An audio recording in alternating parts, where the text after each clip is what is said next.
Picture this: a woman standing alone on the porch of a crumbling farmhouse, watching vultures circle overhead like harbingers of her doom.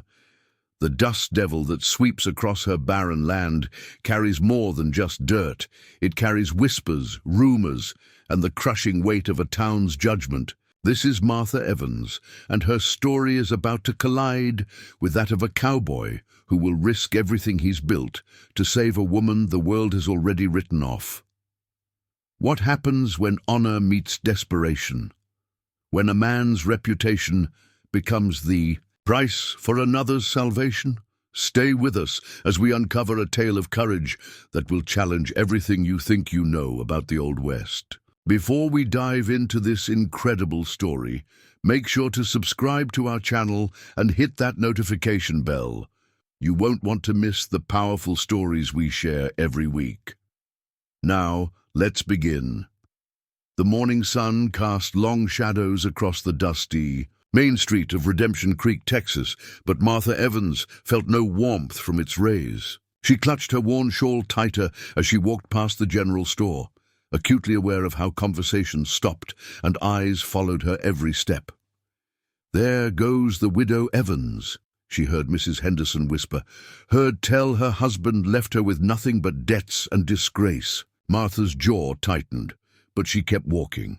3 months had passed since Thomas's death, and the truth about their financial ruin had spread through town like wildfire. What the gossips didn't know was that Thomas had gambled away not just their savings, but had borrowed against their ranch using forged documents. When creditors came calling, they discovered the deception, leaving Martha not just widowed and broke, but branded as complicit in her husband's fraud. The Evans Ranch, once a modest but thriving cattle operation, now stood as a monument to broken dreams. The barn roof leaked, the fences were falling down, and the few remaining cattle grew thinner each day. Martha had sold everything of value, her mother's china, Thomas's pocket watch, even her wedding ring, just to keep food on the table. As she approached the bank, her stomach churned with familiar dread. Mr. Cornelius Blackwood, the bank president, had been patient with her situation, but his patience came with conditions that made her skin crawl. "Mrs. Evans," Blackwood's oily voice called out as she entered. "Right on time, please. Step into my office." The office reeked of cigar smoke and expensive cologne. Blackwood gestured to the chair across from his massive oak desk, his eyes lingering on her inappropriately. "I'm afraid I don't have the full payment," Martha said, her voice steady despite the trembling in her hands. "But I can give you $20, and I'm expecting to sell some cattle." "Mrs. Evans, Mrs. Evans," Blackwood interrupted dismissively. $20 barely covers the interest. The bank needs to see some good faith on your part."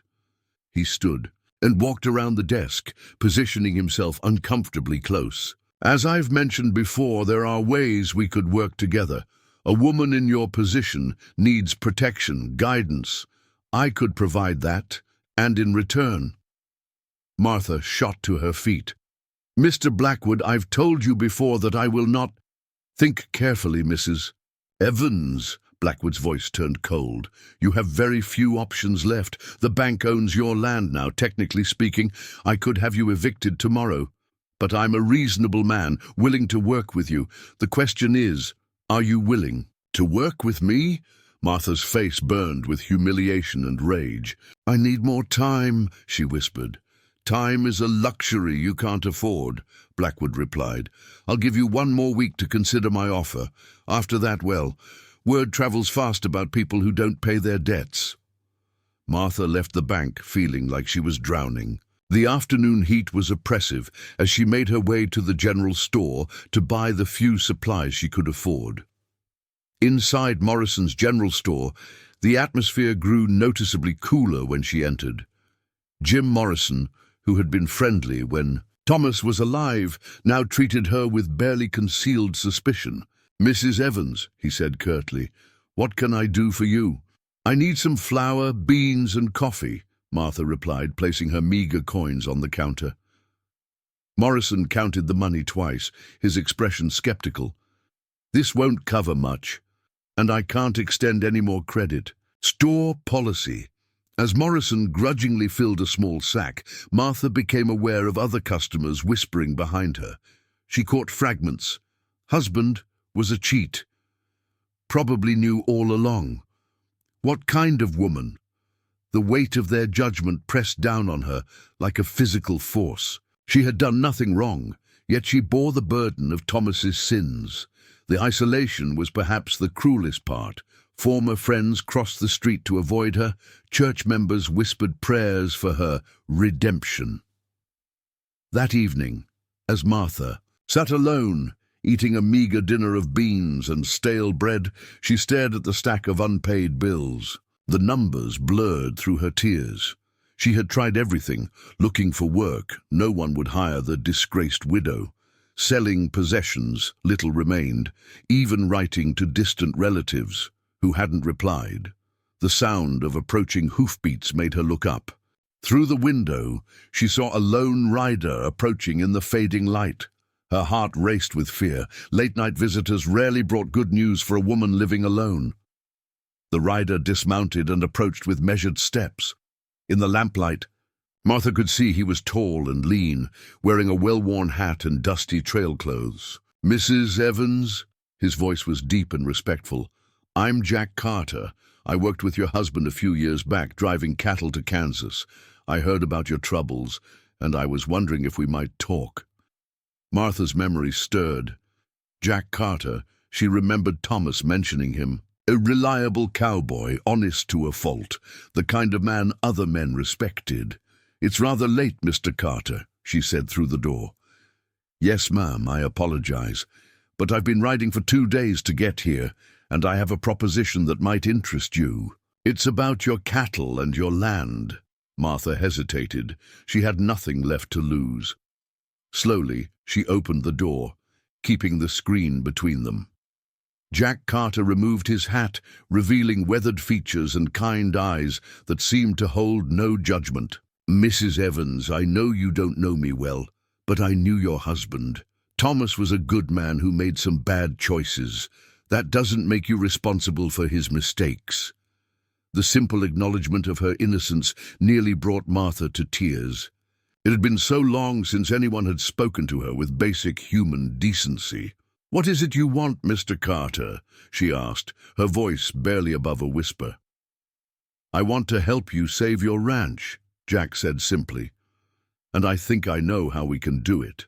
Jack Carter had ridden into Redemption Creek with a plan, but seeing Martha Evans face to face made him realize the situation was worse than he'd imagined.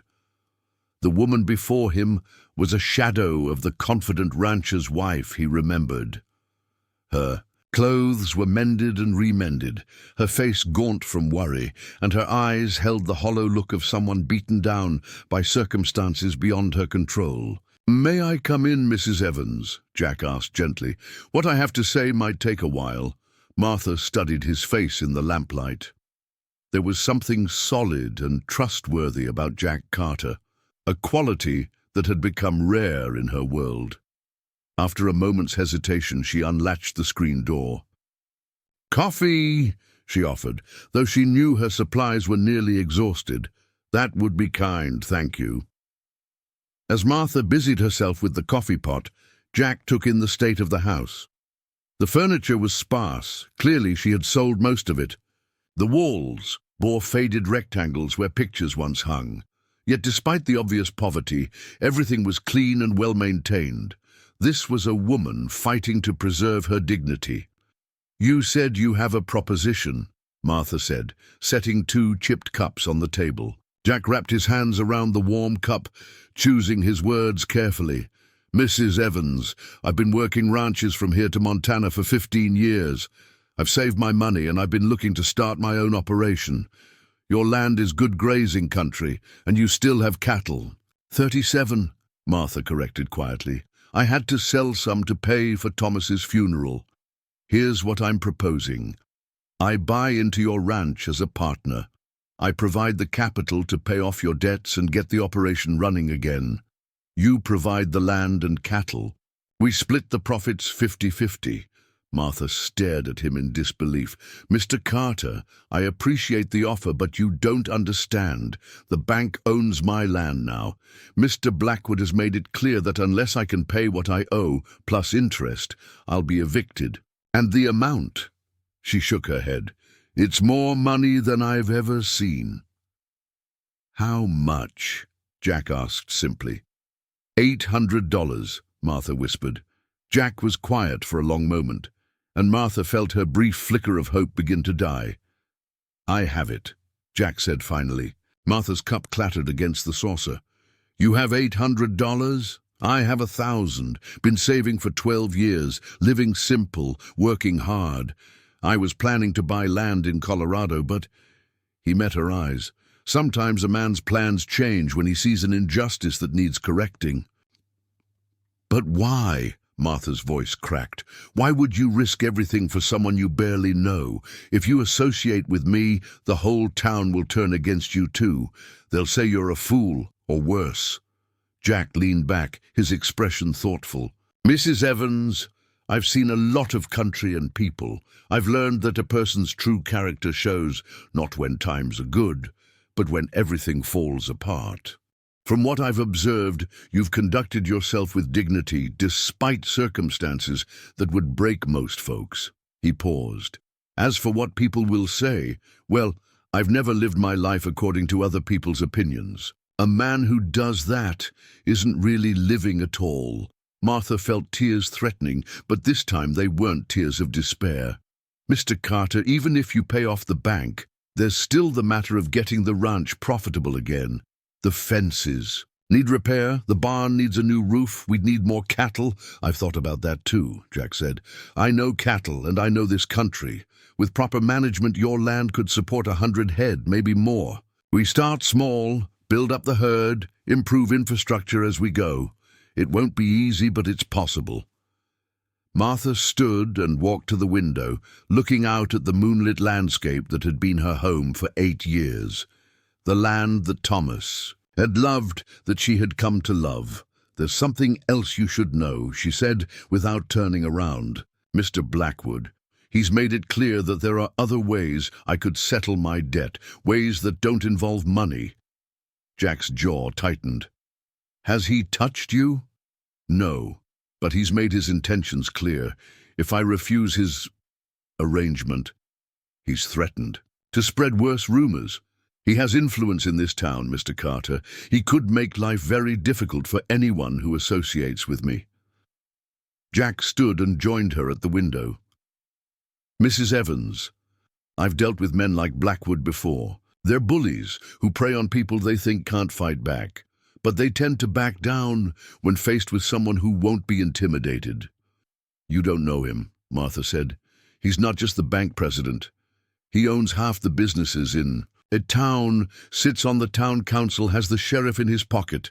"Maybe not," Jack agreed, "but he's already made himself my enemy by threatening you. We can either let him win through intimidation, or we can stand up and fight."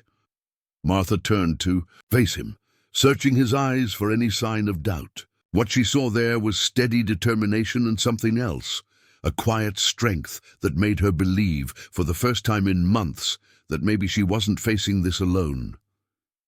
"If we do this," she said slowly, "it has to be a real partnership. I won't be a charity case, Mr. Carter. I know this land, I know cattle, and I'm not afraid of hard work." Jack smiled, the first genuine smile Martha had seen, directed at her in months. "I wouldn't have it any other way, partner."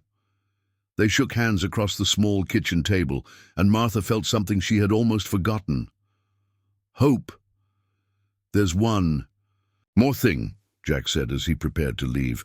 "Tomorrow I'm going to ride into town and pay your debt in full. I want you to come with me." "Mr. Carter, I don't think that's wise."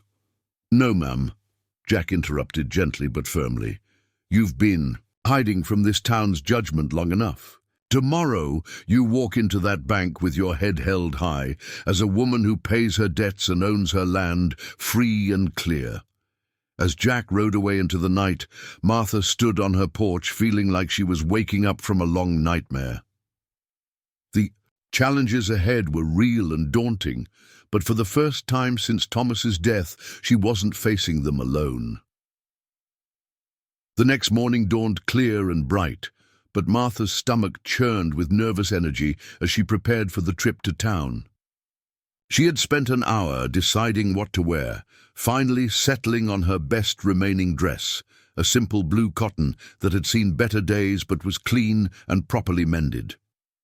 Jack arrived precisely at 9 o'clock, leading a gentle mare alongside. His own horse.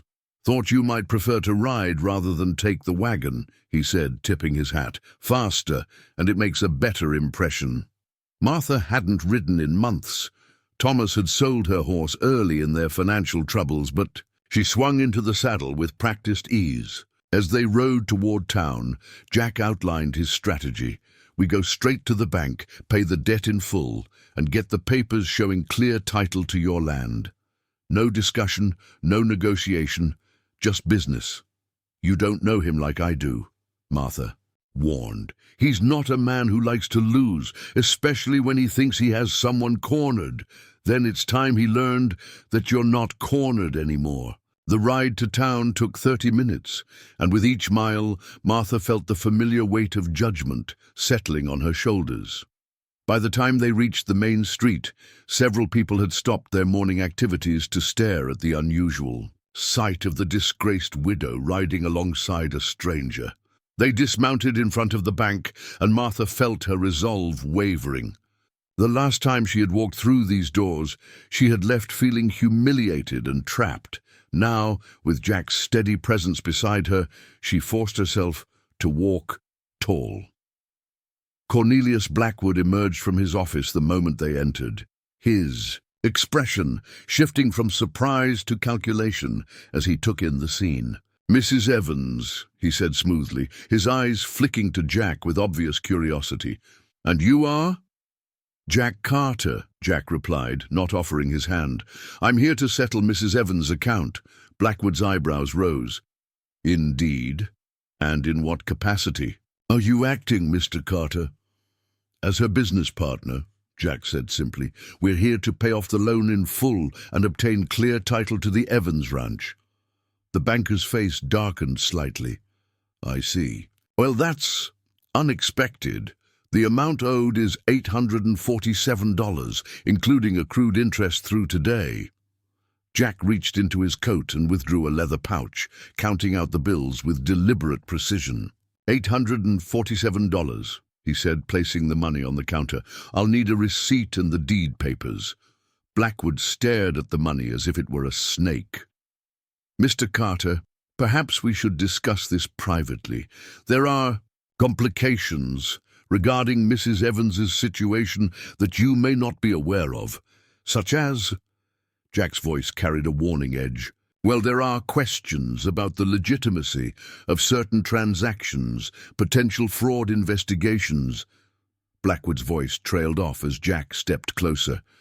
"Are you saying this debt isn't legitimate?" Jack asked quietly. "Because if that's the case, we can involve the territorial marshal and have him investigate the bank's lending practices." The threat hung in the air like smoke from a gun barrel. Blackwood's face flushed red, but he forced a smile. "Of course not. The debt is perfectly legitimate. I was merely suggesting that a man of your obvious means might find better investment opportunities elsewhere." "I'm satisfied with my choice," Jack replied. "The papers, please." With obvious reluctance, Blackwood retreated to his office and returned with documents. As he prepared the receipt and transfer papers, he made one last attempt. "Mrs. Evans," he said, his voice taking on a paternal tone, "I hope you understand what you're doing. Entering into business partnerships can be complicated, especially for a woman in your position. People will talk." Martha felt her cheeks burn, but before she could respond, Jack's voice cut through the tension. "Mr. Blackwood," he said, his tone deceptively calm, "I'm going to give you some free advice. Mrs. Evans is now a property owner in good standing, with a business partner who takes a very personal interest in her welfare. Any further attempts to intimidate or coerce her will be met with appropriate response. Do I make myself clear?" The banker's face went pale, then red again. "Are you threatening me, Mr. Carter?" "I'm informing you," Jack replied. "There's a difference."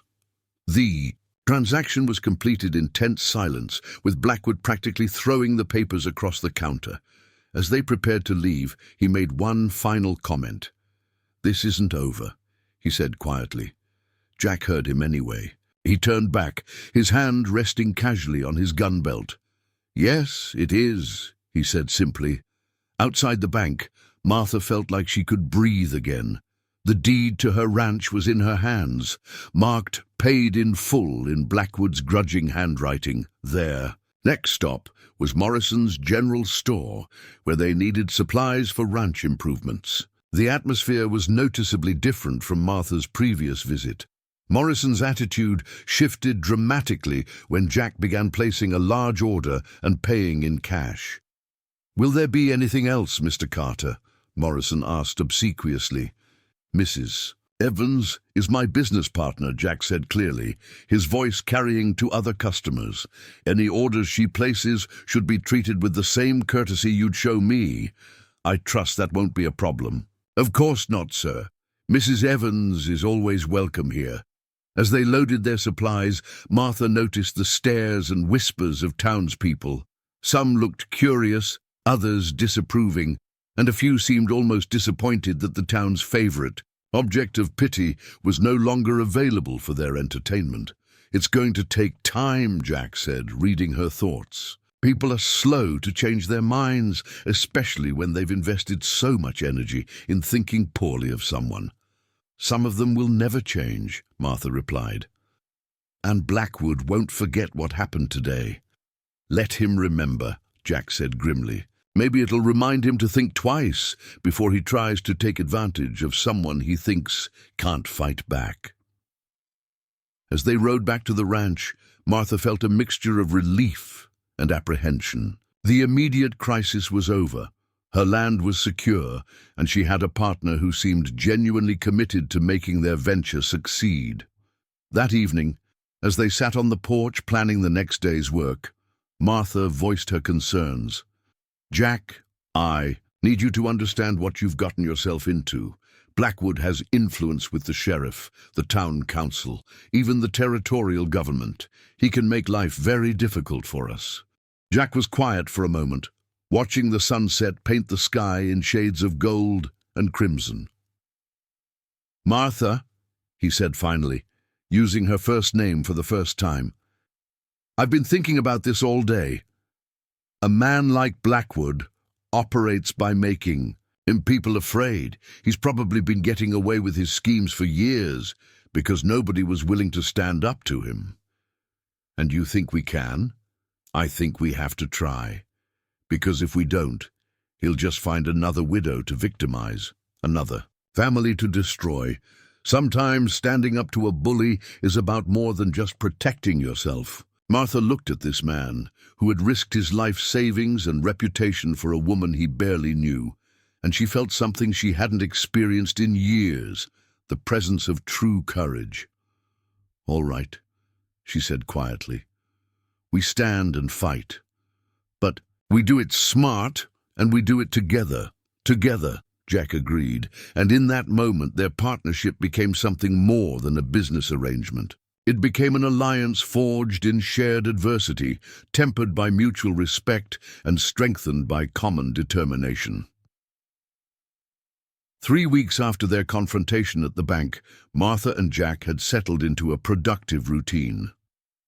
The ranch was slowly coming back to life. New fence posts stood straight, the barn roof no longer leaked, and they had purchased 20 additional head of cattle. More importantly, Martha had begun to rediscover her confidence and strength. But Cornelius Blackwood had not been idle. The first sign of trouble came when Sheriff Tom Bradley rode out to the ranch on a sweltering Thursday afternoon. Bradley was a weak man who had held his position for 8 years by avoiding conflict and following whoever held the most influence in town. "Afternoon.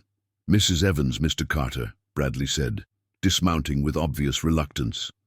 I'm afraid I have some unpleasant business to discuss. Jack emerged from the barn, wiping his hands on a rag. What kind of business, Sheriff? Well, there's been some complaints filed about your operation here. Seems some folks are concerned about irregularities. What kind of irregularities? Martha asked, though she suspected she already knew the answer.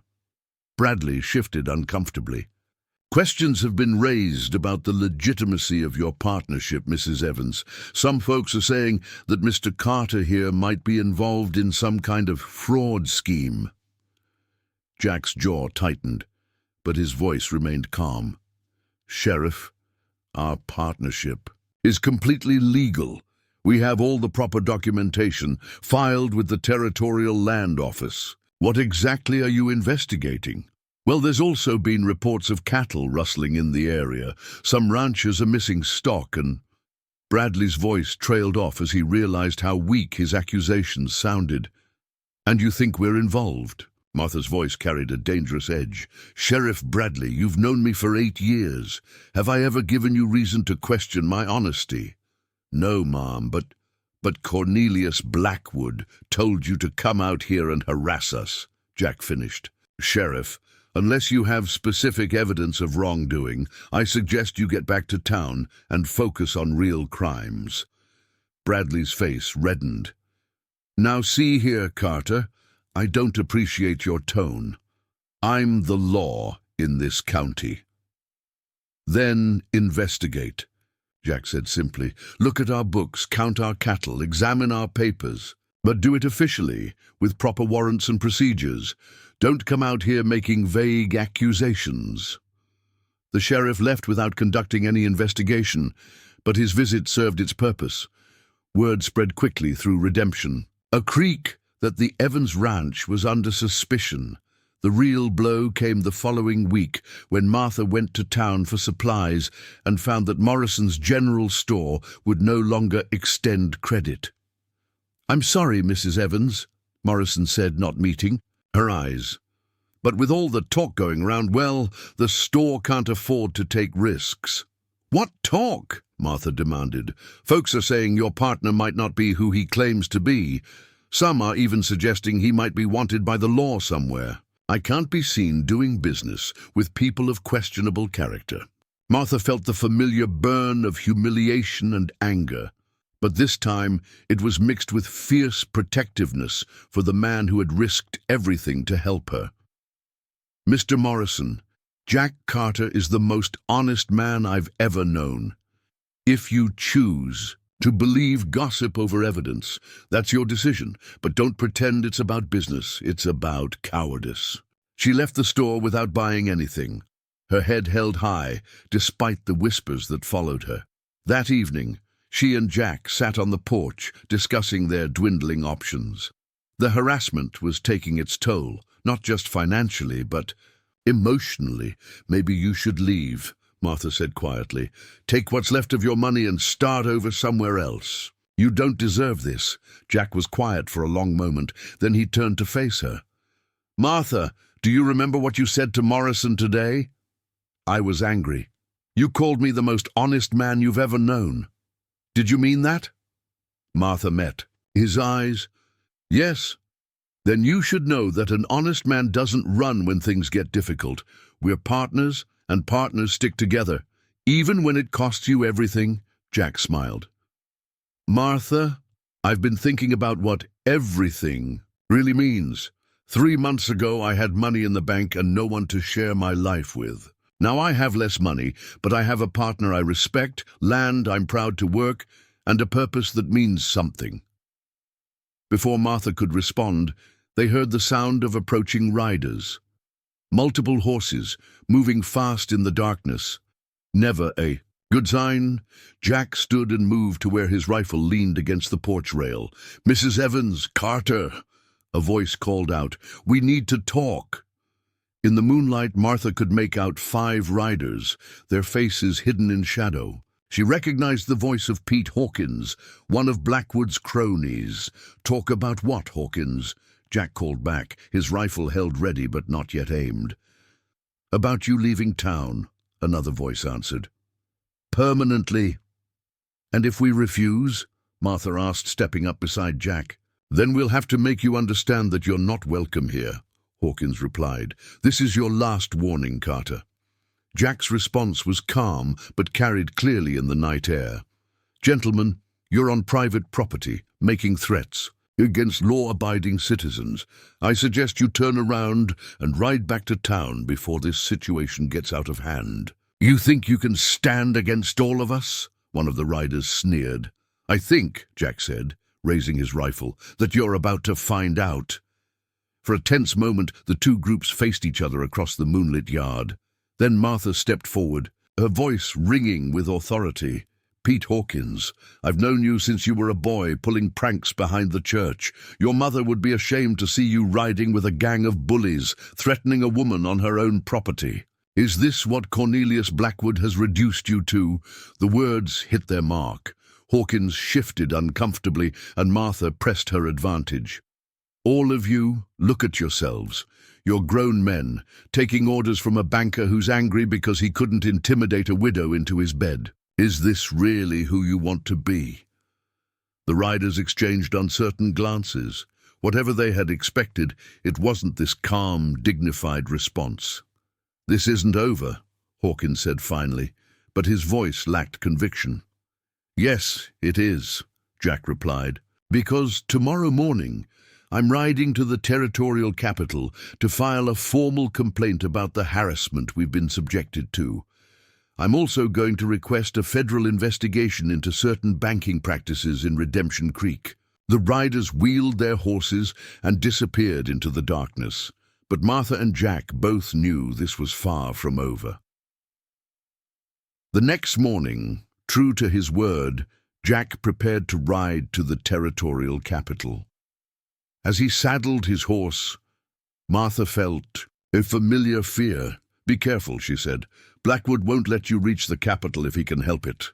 I'll take the back trails, avoid the main roads. But Martha, if something happens to me, nothing will happen to you, she interrupted fiercely. You're coming back, and we're going to see this through together. Jack smiled and touched her face gently. Yes, ma'am, we are. As he rode away, Martha stood on her porch watching until he disappeared over the ridge. She had work to do, cattle to tend, fences to mend, a ranch to run. But more than that, she had a partnership to protect and a future to fight for. 3 days later, Jack returned with a federal marshal and warrants for the arrest of Cornelius Blackwood and his associates. The investigation that followed revealed years of fraudulent lending practices, intimidation, and corruption. As the dust settled and justice was served, Martha and Jack stood together on their land, truly theirs now, free and clear. The town of Redemption Creek would need time to heal, but healing would come. So what now, partner? Jack asked, watching their cattle graze in the distance. Martha smiled, feeling truly free for the first time in years. Now we build something worth having, together, and in the golden light of the setting sun, with their ranch stretching out before them and their future bright with possibility, they did exactly that. The story of Martha Evans and Jack Carter reminds us that even in the darkest times, courage and compassion can light the way forward. In a world that often seems divided between those who take advantage and those who are taken advantage of, they chose a different path, one of partnership, dignity, and unwavering determination to do what was right. Their victory wasn't just about saving a ranch or defeating a corrupt banker. It was about proving that ordinary people, when they stand together, can overcome extraordinary challenges. It was about showing that a person's worth isn't determined by their circumstances, but by how they respond to those circumstances. If this story of courage and redemption moved you, make sure to subscribe to our channel and hit that notification bell. We share powerful stories like this every week that remind us of the strength of the human spirit. Share this video with someone who needs to hear that no matter how dark things seem, there's always hope for a better tomorrow. Until next time, remember, sometimes the greatest victories come not from what we gain, but from what we refuse to lose.